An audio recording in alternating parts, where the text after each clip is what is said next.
పాఠశాలల్లో ప్రభుత్వ పాఠశాలల్లో పిల్లలు కలుషిత ఆహారం తిని ఆసుపత్రుల పాలైతా ఉన్నారు.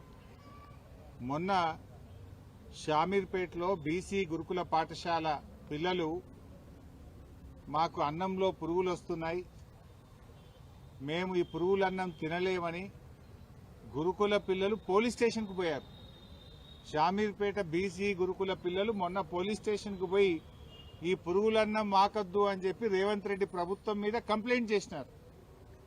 నిన్ననేమో మాదాపూర్లో చందు నాయక్ తండాలో ప్రభుత్వ పాఠశాలలో మధ్యాహ్న భోజనంలో కలుషిత ఆహారం పెట్టడం వల్ల దాదాపు 43 మంది పిల్లలు కొండాపూర్ ప్రభుత్వ ఆసుపత్రిలో మంచాల మీద ఉన్నారు.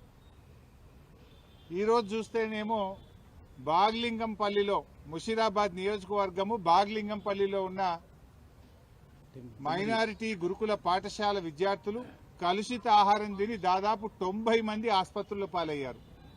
కొంతమంది నీలోఫర్ హాస్పిటల్లో ఉన్నారు, కొంతమంది కింగ్ కోటి ఆసుపత్రుల్లో ఉన్నారు, ఇంకా కొంతమంది ప్రైవేట్ ఆసుపత్రులకు వెళ్లారు.